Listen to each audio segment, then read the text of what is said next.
Welcome to Geek Games and Collectibles, where we share our love of fandom while promoting new and pre-owned games, toys, and collectibles available for purchase from CanGeek.com.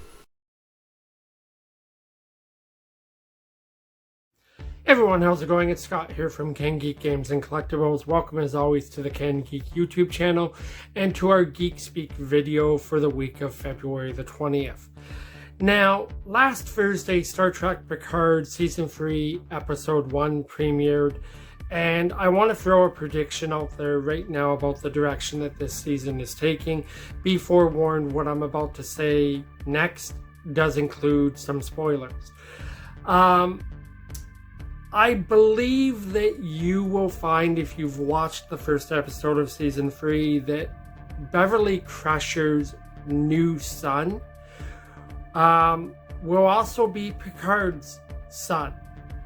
And I say this because the direction I think that this season is going to take, you will see Brent Spiner return to reprise his role as Lore, and you will see Lore partner up with Moriarty, who we already know does make an appearance in Season 3 from the trailers that have been previously released. And I think you will find that Lore and Moriarty are on a mission of revenge against both the Federation and Picard. Having said that, I think you'll find that Crusher's new son, who again I believe will be Picard's son as well, will be used as leverage in some way as a means of trying to exact that revenge. And I think that before the end of Season 3, you will see Beverly Crusher die. Now, again, obviously it's a prediction. I could be right, I could be wrong, but it kind of just feels like that's the direction that this season is going to take, just the way it's been written. And it's kind of writing that I want to talk about in this video. My eldest son, Alex, who many of you may have met at some of the pop-up events that Geek Games and Collectibles regularly vends at, or who you may have met at our retail space at the Merchants Flea Market. My son, Alex, hates Star Trek. I have tried multiple times over the years to get him interested in Star Trek, and it's just a no-go with him. But Chris and I sat down a couple months ago and we started watching Season 1 of the Orville.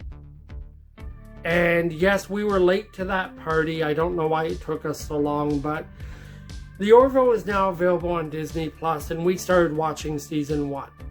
And I'm going to say this right now. The Orville represents some of the best Star Trek I have seen in years.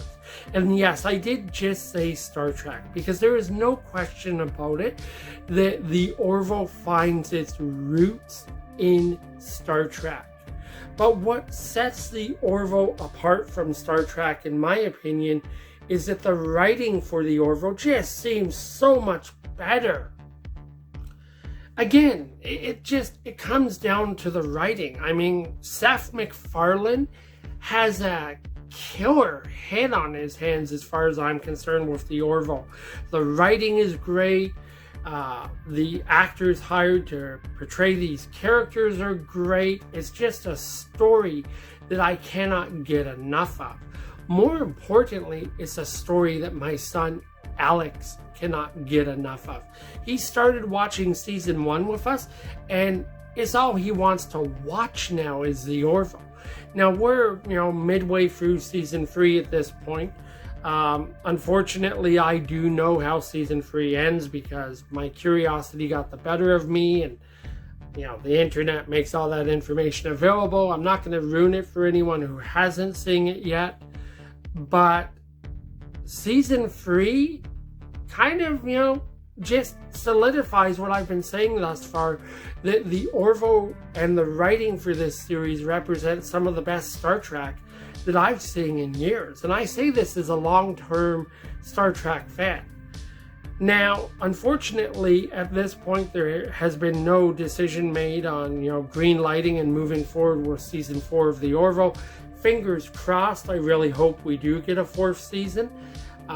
Again, just a solid series. And if you haven't given the Orville a chance yet, get on it. Start watching it now. It's just an amazing show. Now, circling back to Star Trek Picard Season 3 here for 1 minute. I gotta say one more thing. As much as I'm really happy about seeing the reunion for the Next Generation cast that Picard Season 3 is giving us, it does kind of feel like it's 15 years too late, maybe. I don't know. It is not building up the same level of excitement in me that I had hoped it would. With the exception of the return of Michael Dorn as Worf, I'm really just... I'm not feeling the hype for Season 3. Now, some of you will know that I love the character of Worf. I love the fact that Michael Dorn is coming back. It feels like he's been absent from Star Trek far too long. So I am very excited to see him coming back. But beyond that, I don't know. Star Trek Picard Season 3 just isn't building the same level of excitement for me as the possibility of a Season 4 of the Orville is.